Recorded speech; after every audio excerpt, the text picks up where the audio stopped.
좀 무시당한 것 같네. 생각보다 더 많이 부드러워. 방지턱 지금 사정없이 막 넘고 계신데. 아 그래?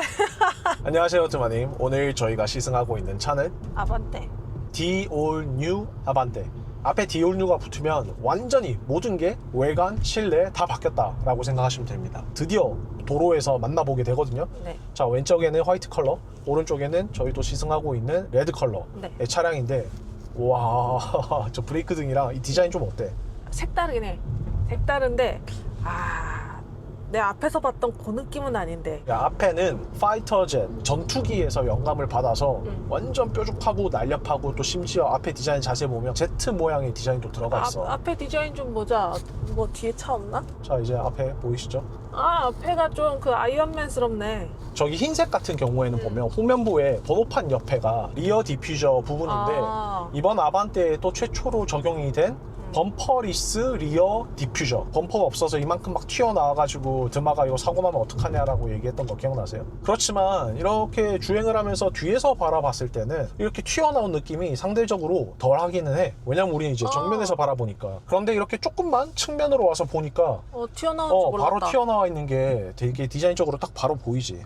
오히려 박았을 때 저 앞에 달리는 차처럼 넓적한 애보다 얘가 그래도 어쨌든 좀 튀어나와 있고, 얘는 얘만 갈면 될 거 아니야. 비용이 조금 더 괜찮을 수도 있겠다. 트렁크까지 한 번에 박는 그치. 확률이 좀 줄어들지. 그치. 그 트렁크는 박으면은 그거 조금 대공사 아니야?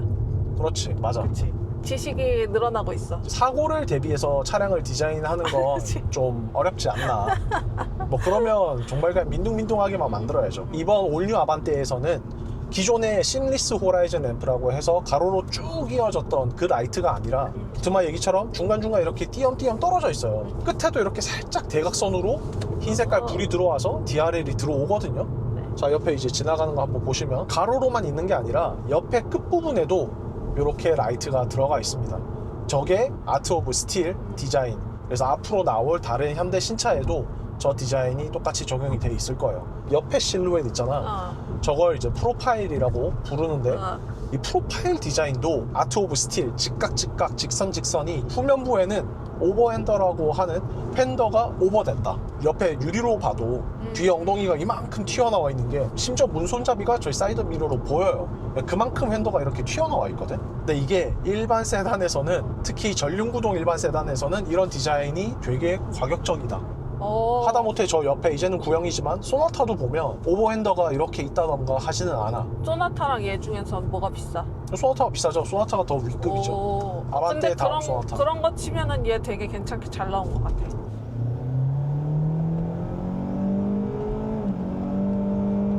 드마님 힘 무시하셨는데 이렇게 악셀을 왕 밟으면 그래도 조금 힘이 부족한 차기는 해요. 드마가 핵심을 찌르긴 했어. 사실 이 아반떼가 엄청나게 힘이 있는 차량은 아니에요. 그래? 지금 2.0 가솔린 NA 자연흡기 차량, 지금 엔진이 엄청나게 막 힘이 넘치는 그런 차량은 아니란 말이죠. 네. 200마력이 안 되는 힘을 가지고 있는데, 전기차 덕분에 파워 인플레이션이 좀 심한, 그러니까 밟으면 차가 날아가는 이런 세상에 지내고 있는 우리 입장에서 엄청 폭발적인 힘을 내면서 추월을 한다던가 달리는 그런 것들은 없지만, 그래도 일상주행에서 다니는 데에는 큰 불편함 없이, 그리고 지금 공사 구간이라 이렇게 지금 요철 구간, 노면이 안 좋은 것도 밟으면서 지나갔는데, 지금 이 느낌도 상당히 괜찮아요. 제일 싸다, 엔트리다 라는 거 치고 되게 괜찮아. 18인치에 가장 큰 휠이 달려있는 차량을 시승을 하고 있거든요. 편안하고 안락한 승차감에서는 조금 불리할 수 있는 휠 타이어인데, 그럼에도 불구하고 편안함은 좀 어떤 것 같아요? 급을 다 나눠서 제일 편한 차, 별로인 차 이렇게 나눴을 때 상위권에 있다는 아니지. 근데 이 가격에 이 정도면 괜찮은데 하는 느낌에서는 되게 괜찮다. 근데 또 거짓말은 못해. 맞아. 근데 아반떼가 그래서 지금까지 가장 사랑받아온 세단이기도 해요. 디올리 아반떼가 8세대거든요 8번이 풀체인지가 되면서 단일 모델 이름으로 가져가는 차가 세계에서 많지가 않아. 그만큼 오랜 기간 사랑을 받았다는 뜻이니까. 도로에서 이렇게 다른 차들이랑 같이 달리니까 디자인이 상당히 미래지향적인 것 같아요. 아까 어두운 컬러들은 괜찮았는데 이제 범퍼 저 보면은 밑에 검정색이 이렇게 있잖아. 네. 근데 저 흰색이 뜬금없이 이렇게 같이 있는 게 너무 튀어. 저게 좀 못생긴 포인트가 되는 느낌이 있어. 근데 오히려 그래서 어두운 컬러는 그래서 예뻐. 이렇게 툭 튀 이런 느낌이라서. 그리고 저렇게 하면은 더 비쌀 거 아니야. 각 차마다 다른 컬러를 넣어주는 거잖아. 만약에 저게 마음에 안 든다 그러면 외장을 어두운 차량으로 검은색이랑 이질감이 별로 없는 차로 가져가시면 티가 안 난다. 지금. 아니면 저걸 어두운 색으로 이렇게 뭐 칠하거나 할 수도 있나? 그러면 전면부 디자인은 다 마음에 들어? 전면부는 괜찮은 것 같아. 전면부는 또 밝은 색깔 예쁘더라고. 디자인은 워낙 호불호의 영역이다 보니까 또 로봇 같고 너무 미래지향적이고 직선이 많아서 과하다 이렇게 느끼는 분들도 계신데 그치. 워낙 곡선을 너무 좋아하는 사람도 있고 나는 좀 살짝 직선파였잖아. 지금 저희 뒤에 오는 또 다른 현대 전기차 아이오닉 6, 저 차는 진짜 그냥 유려함, 곡선 그 자체거든요. 차마다 이런 식으로 디자인 테마나 컨셉이 다른 거죠. 그렇지만 아반떼는 아트 오브 스틸이 적용된 차기 때문에 저런 디자인을 의도적으로 가져오고 있다. 직선이나 삼각형을 저는 현대가 특히 아반떼에서 진짜 잘 쓴다고 생각하거든요. 승차감, 안락함, 저희가 그래도 지금 벌써 꽤나 시승을 오래 했거든요. 근데 나 이거 지난번에 마그마보다 승차감이 괜찮아. 근데 그건 당연히 맞는 말이야. 마그마가 훨씬 비싸잖아. 그리고 제네시스잖아. 방금 얘기한 것처럼 마그마는 고성능 모델이에요. 근데 퍼포먼스를 최근에 위한. 탄 차 중에 승차감 좀 힘들었는데 했던 차가 뭐였지 생각하니까 그거였어. 차의 목적에 맞게끔 다 세팅이 되어 있는 거거든요. 그래서 엔진 조금 약하다라고 느끼실 수 있는데 이건 확실한 게 엔진의 힘이 약할수록 좀 더 편안하게 주행하는 게 더 가능해지거든요. 나 그래서 힘 있는 차 별로 안 좋아하는 것 같아. 여기서 이렇게 꽉 밟아서 가속을 한번 해봐도 사실 고가니까. 되게 그냥 조용하게 어린 애들 있는 가정들에는 괜찮을 것 같아. 여기 그리고 실내가 괜찮아. 이거 봐. 지금 위에 와이드 시끄러워. 파노라믹 선루프를 열었는데 맵이 여러분. 장난 아니야.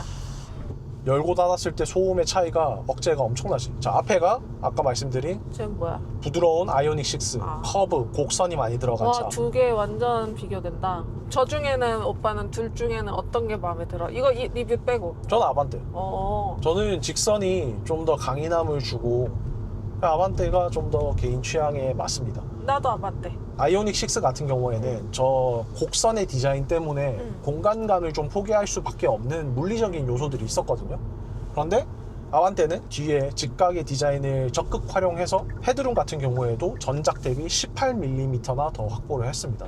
2열에 앉았을 때 헤드룸이 더 많이 느껴져. 그리고 우리 1열에 앉았을 때도 드마가 키가 작은 게 아니잖아요. 맞아. 우리 둘 다 175인데 지금 이 엔트리 세단에 앉았을 때도 이거 봐, 헤드룸이 엄청 확보가 되잖아. 왜 올려? 내 174인 걸로 기억을 하는데. 선루프가 들어가면 이게 헤드룸이 조금 더 좁아지거든요. 이런 공간감이나 안락함, 그리고 와이드 파노라믹 선루프, 틸트도 되고 한 번 더 누르시면 이렇게 천으로까지 커버가 돼서 요걸 한 번 더 닫으시면 아무래도 소음에도 좀 더 도움이 됩니다. 제네시스나 그랜저에 들어간 ANCR 액티브 노드 노이즈 캔슬링 시스템 뭐 그 버튼 모양 있잖아. 그런 건 없지만 그래도 매우 안락하다. 왜냐면 옆에 유리 한번 보시겠어요?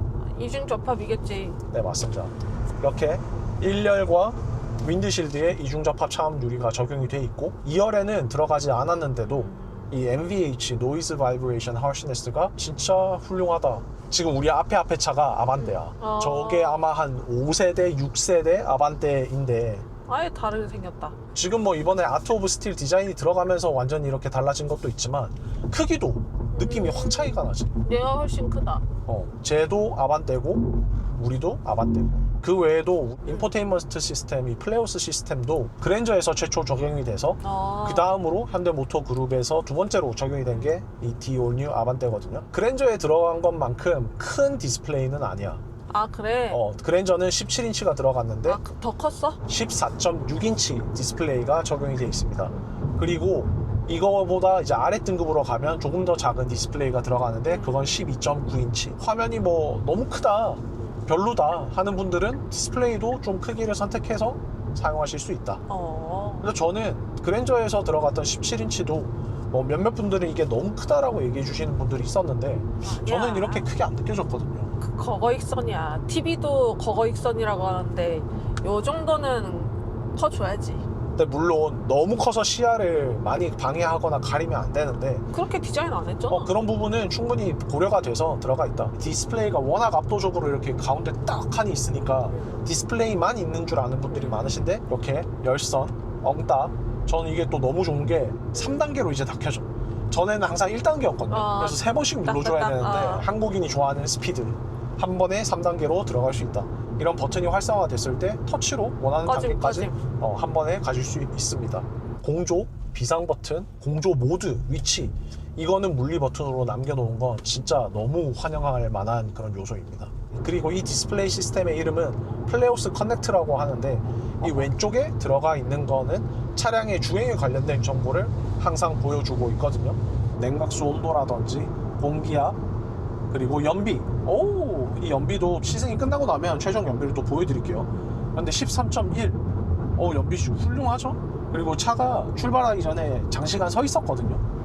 그걸 감안하면 연비는 정말 괜찮다. 최신 차량을 계속해서 보시는 분들이라면 이 플레오스 커넥트가 어색하지는 않으실 테지만 그래도 아반떼에 구매가 관심이 있어서 이 영상을 지금 보고 계시다면 플레오스 커넥트가 뭔가 싶으실 거거든요. 우리가 흔히 사용하는 스마트 태블릿이 차로 들어왔다, 이렇게 생각하시면 편합니다. 안드로이드 OS를 기반으로 하고 있고요. 그 외에도 현대자동차 내에서 이 자동차에 맞게끔 사용할 수 있는 앱을 개발할 수 있는 생태계를 모두에게 다 오픈한다고 했습니다. 그 차구나. 맞아. 근데 이게 꼭 그 차라서가 아니라 그 시스템 플레오스가 들어간 차량은 모두 다 이 시스템을 활용할 수가 있어요. 지금 고속도로 들어왔죠?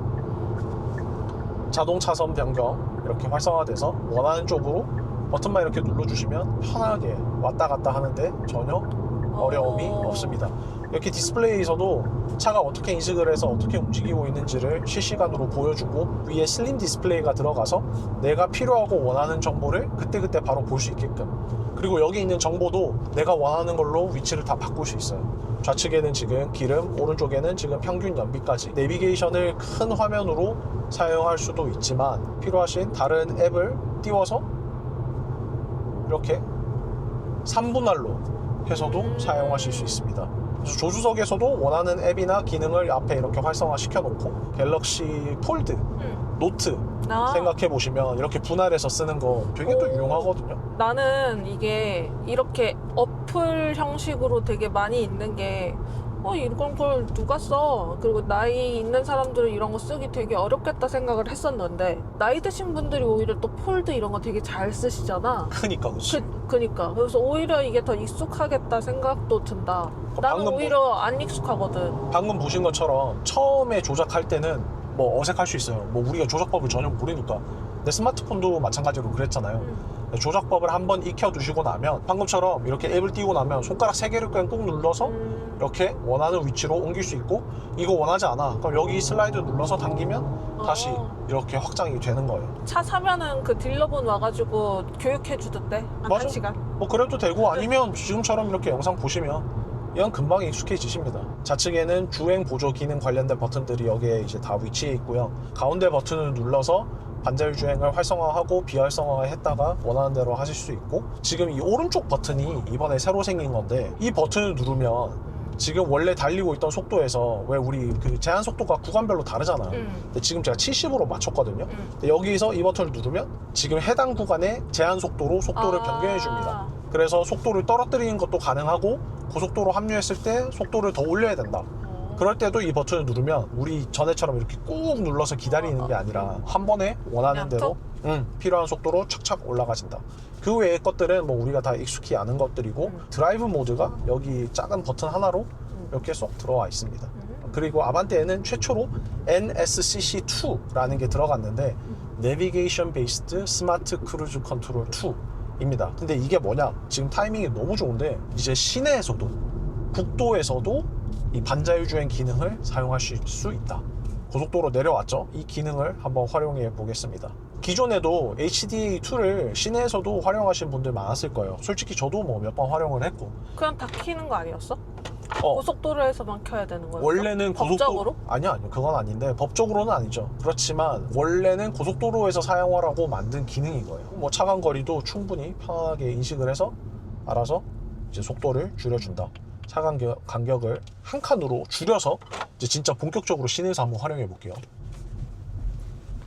오, 확실히 HDA2 때처럼 막 이렇게 속도를 확 올렸다가 확 줄였다가 막 깜짝 놀라서 줄이거나 이런 게 아니라 국도에서 편안하게 주행하는 그런 느낌으로 제가 앞에 차량을 대열을 따라가는데 전혀 이질감 없이 가감속을 하고 코너를 돌아주고 하는 게 느껴집니다. HDA2였을 때는 그냥 조금만 코너가 좀 심하고 국도였다 하면 그냥 스티어링 휠이 꺼지는 그 경험이 많았거든요.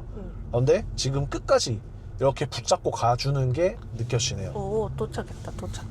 그리고 아반떼에 들어간 진짜 획기적인 기능인데 이렇게 골목에 들어왔어요. 뭐 너무 좋은 예시인데 네. 지금 이렇게 들어가다가 앞에 마주오는 차를 만났어. 앞에 차가 온다. 그럼 초보자분들이 이거 후진이 너무너무 힘들잖아. 우리 뒤로 가줘야 된다. 후진을 한번 넣으면 이렇게 화살표가 나와요. 네. 이걸 누르면 후진, 보조, 시작 네. 이런 게 보이죠. 이렇게 활성화를 시키시고 엑셀러레이터와 브레이크만 밟으면 다시 돌아간다. 네, 우리가 들어왔던 그 길을 그대로 아반떼가 핸들을 안 잡고 있어. 2열에 타보게. 이번에 또 컬럼 타입 시프터가 들어가서 저 기어가 바뀌었거든요. 내리면 드라이브, 후진은 후진은 뒤로. 파킹은 위로. 파킹은 버튼. 이렇게 드마도 바로 찾을 수 있다. 나 진짜 좀 무시당한 것 같네. 확실히 2열에 앉자마자 느껴지는 게 헤드룸이 확보가 되니까 훨씬 더 안락하다. 드마가 느끼는 승차감은 어때요? 생각보다 부드러워. 운전하니까 더 느껴지는데 생각보다 더 많이 부드러워. 엑셀러레이터도 뭐 힘이 엄청 넘치진 않지만 그냥 부드럽게 나 나가지. 이 정도면은 나는 오히려 이게 좋아. 막 밟았을 때 꾹 나가고 막 이런 것보다는 내 밟아도 그냥 차분히 천천히 나가는 게 더 편하네. 방지턱 지금 사정없이 막 넘고 계신데. 그래? 아니 근데 그냥 편안해. 근데 안락해. 별로 안 느껴져. 이 차 우리 차보다 승차감이 훨씬 좋아. 전 방금까지 또 2열에 잠깐 탔다가 왔는데 2열도 성인은 뭐 당연히 1열 대비 조금 불편할 수는 있겠으나 장거리 주행도 크게 무리가 없고 그냥 가족이나 아이들이 타기에는 저는 오히려 전혀 문제가 없을 것 같아요.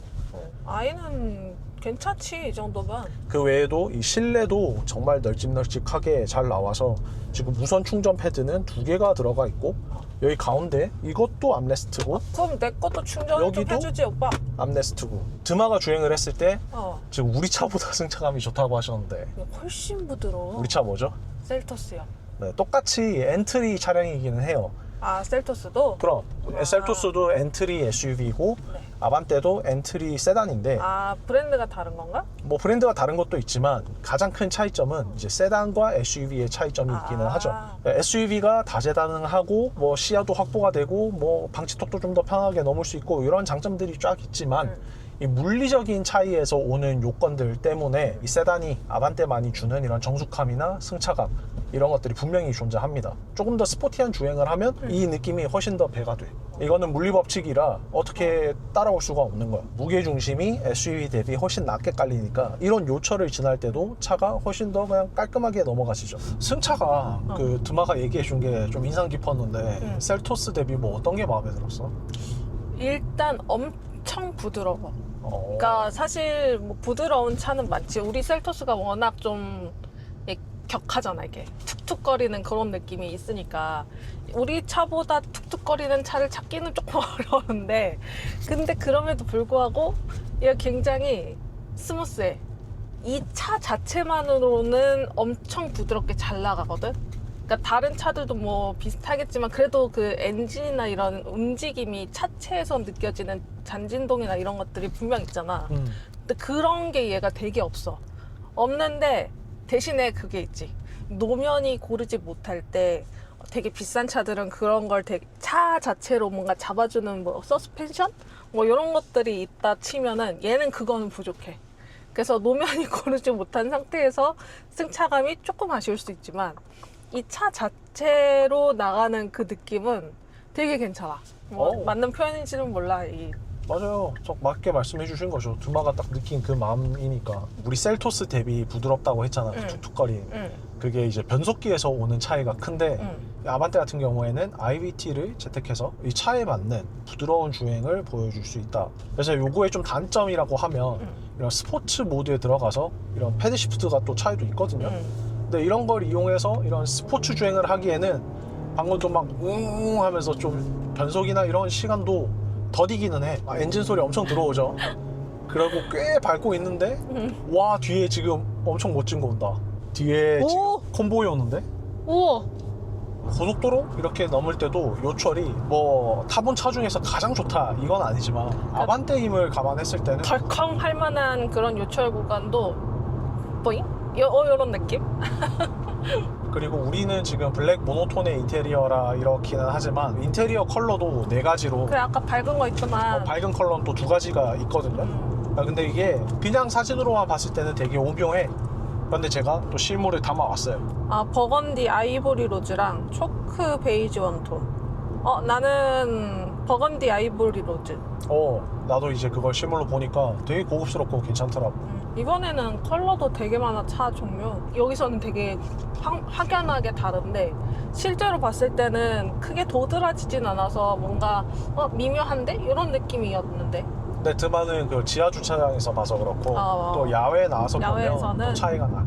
차이점이 뚜렷하지 않은 것들이 있기는 있는데 근데 그게 오히려 좋은 것 같아. 왜냐면은 같은 실버톤이어도 조금 웜한 애랑 쿨한 애 이렇게 조금 나눌 수 있는 거잖아. 선택지를 늘려준 거는 되게 좋다. 근데 얘 되게 저렴한 차라고 했는데 이런 옵션도 되게 많고 가격 거기 나와 있어. 가격 한번 좋네. 모던이랑 프리미엄 인스퍼레이션. 모던이 2,398만 원. 그게 이제 흔히 얘기하는 깡통 지금 우리가 풀옵션. 그럼 인스퍼레이션. 그럼 3,152만 원.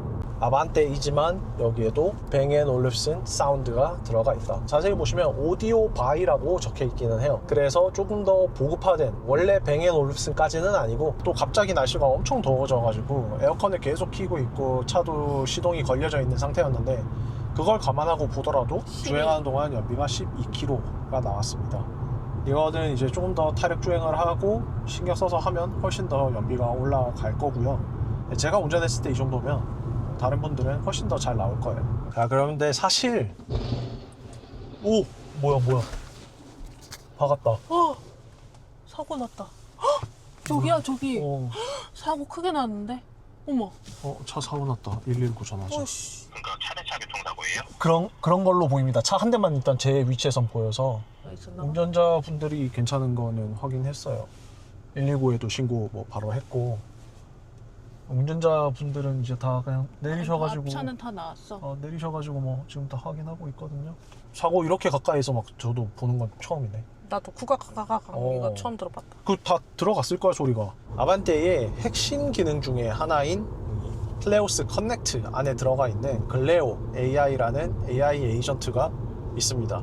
방금 같이 우리가 좀 자주 접하지 않는 이런 교통사고 상황 어떻게 조치해야 되는지를 한번 물어볼게요. 글레오, 고속도로 네, 교통사고를 방금 목격했어. 목격자로서 내가 조치해야 될 상황은? 고속도로에서 교통사고를 목격했을 때는 차량 소통이 가능하면 저속으로 사고 구간을 빠져나가세요. 소통이 불가능하면 갓길에 차를 세우고 비상등을 켜고 탑승자는 가드레일 밖으로 대피해야 해요. 사고 위치와 상황을 경찰서 11이나 소방서 119에 신고하고 위치를 설명하기 어려우면 고속도로 표지판의 숫자를 알려주시면 돼요. 이런 식으로 우리가 모르는 상황을 빨리빨리 대처할 수 있게 저런 것도 알려주네. 저는 좀 반사적으로 119에 바로 그냥 냅다 신고를 하기는 했는데 저 119, 112 신고 되게 잘하거든요. 소방서에서도 출동하셔서 위치도 확인했고 그렇게 큰 사고는 다행히 아닌 것이 눈으로 확인했기 때문에 이런 식으로 글레어 AI도 우리 실생활에서 적극 활용할 수가 있다. 우리 마무리 찍다 말았어. 아. 안 찍었어.